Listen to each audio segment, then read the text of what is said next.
السلام علیکم، بسم اللہ الرحمن الرحیم، نحمد و نصلی علی رسول الکریم۔ سورہ مریم کے 8 مرکزی موضوعات میں سے ہمارا دوسرا مرکزی موضوع قرآن مجید ہے۔ اس کے 4 ضمنی موضوعات ہیں، جس میں سے تیسرا مقاصد نزول، قرآن مجید نازل کیوں کیا گیا۔ آیت نمبر 97 سے 2 نکات ہیں جی۔ پرہیزگاروں کے لیے خوشخبری، جھگڑالو ہر طرف لوگوں کے لیے ڈراوا۔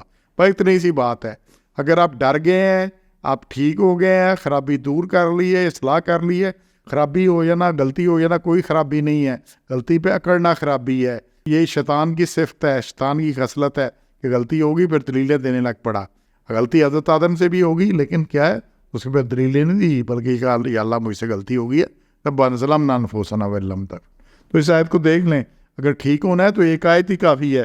اللہ نے فرمایا کہ یہ قرآن ہم نے آسان کر دیا ہے تاکہ ہر کوئی سمجھ لے، کسی کے پاس عذر نہ ہو کہ جی یہ آسان نہیں تھا، مجھے سمجھ نہیں آیا۔ وہی آپ نے سمجھنے کی کوشش کتنی کی ہے، جو سمجھنے کی کوشش کی ہے وہ ہر چیز سمجھ ہو گئی ہے، پڑھنا ہی نہیں، سمجھنا ہی نہیں اس کو نا۔ تو پھر لیکن کس لیے؟ لتبشر بہ المتقین، خوشخبری متقین کے لیے ہے۔ خوشخبری کن کے لیے؟ پرہیزگاروں کے لیے۔ جو پرہیزگار کون ہے؟ جو ڈر گیا اللہ سے، جو ڈر گیا 24/7 دن کے 24 گھنٹے، ہفتے کے 7 دن، ہر لمحہ ہر کام ڈر کے کرنا ہے، کوئی غلطی نہ ہو جائے، کوئی کوتاہی نہ ہو جائے، بچ کے رہنا ہے۔ اور پھر کئی اس کے بعد استغفار کرنا ہے کہ یا اللہ کوئی غلطی ہوگی تو معاف کر دے، اور جھگڑالو نہیں بننا۔ اور پھر اللہ نے کہا ڈرا دے اس کو جو جھگڑالو لوگ ہیں، ڈرتے ہیں اور جھگڑا ہی کرتے ہیں اور ڈرتے نہیں ہیں، ہٹ درم ہے، ہر بات پہ اڑچ، ہر بات پہ پٹھی گل، ہر بات پہ یہی کچھ۔ اور یہ اسی چیز سے قرآن بڑا پڑا ہے۔ کیا چیز؟ کہ یہ سورہ یونس ہے، اس کی آیت نمبر 2 دیکھیں کہ لوگوں کو تجربہ ہم نے وہی بھیجی۔ یہ انذر الناس، الناس لوگوں کے لیے ڈراوا ہے، الناس عام لوگوں کے لیے ڈراوا ہے، سب کے لیے۔ اور خوشخبری کس کے لیے؟ وبشر آمنو، تو بشارت کن کے لیے؟ آمنو، جو ایمان لائے، ایمان والے ہیں۔ یہی مضمون سورہ ابراہیم کی آیت نمبر 44 میں ہے کہ وہ انذر الناس، ڈرا دو لوگوں کو، اور عام لوگوں کو سب کو ڈرا دو اس دن سے جو عذاب آئے گا۔ اور پھر اے رب ہمارے مہلت دے ہم کو تھوڑی دیر، پھر ہم یہ کہیں گے ہم کو یہ کرتے وہ کرتے، تو یہ مہلت شہرت ہے کوئی نہیں ملنی۔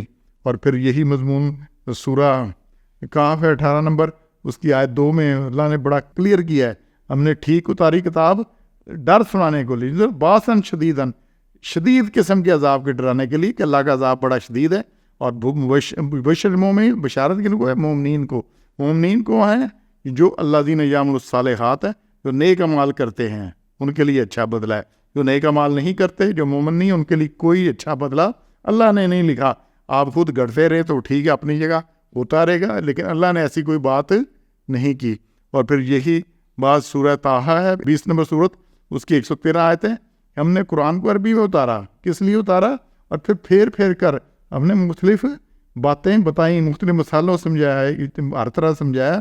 اور اس میں کیا ہے؟ وہی ڈرانے کی بات، وہی تو تھا ڈرانے والی بات کہ بچ جاؤ، لعلہم یتقون، تاکہ وہ پرہیزگار بنے ہوں اور یہ سوچے، اس چیز کو ڈال ان کے دل میں، یہ ڈالے ان کے دل میں کوئی سوچ کہ بچنا کیسے، احتیاط کیسے کرنی، کیا کیا کچھ کرنا ہے۔ تو یہ بڑی سیدھی سی بات ہے، تو ہٹ درم جھگڑالو نہیں بننا۔ اگر آپ بنو گے تو بڑی قومیں جو تھے ہٹ درم، فرعون کتنا تھا، نمرود کتنا تھا، پھر سوائے ہستی سے مٹ گئے۔ آج کوئی نام اپنا نمرود نہیں رکھتا، کوئی فرعون نہیں رکھتا، تو اس لیے نام بھی رکھنے والا کوئی نہیں ہے۔ تو مقاصد نزول ہے کہ سمجھے اس کو، پرہیزگار بنیں گے تو خوشخبری، یا نہیں بنیں گے تو ولا یزید الظالمین اللہ خسارہ، پھر نقصان ہی نقصان ہے۔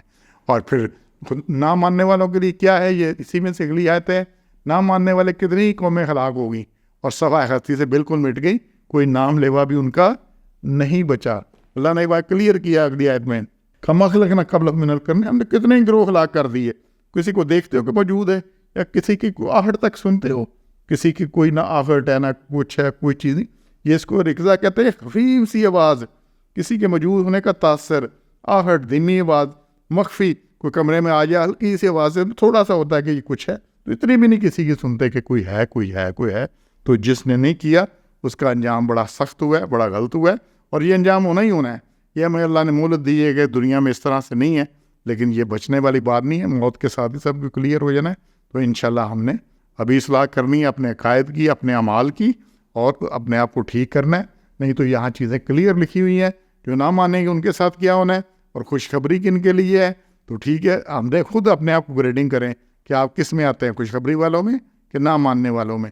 وہ جب حکم ہے کوئی آیا ہے تو آپ نہیں کیا تو وہ نہ ماننے والے ہیں، اذان اٹھی ہے وہ نہیں گئے تو نہ ماننے والے ہیں۔ جن میں دیکھیں اس ہفتے میں، اس مہینے میں کتنی نمازیں آپ نے جماعت کے ساتھ پڑھی ہیں، کتنے جھوٹ بولے ہیں، کتنی بے ایمانی کی ہے، یہ سارا دیکھ لیں، کیا تو پھر یہی کچھ ہونا ہے۔ سبحان ربک رب العزت عما یصفون وسلام علی المرسلین والحمد للہ رب العالمین۔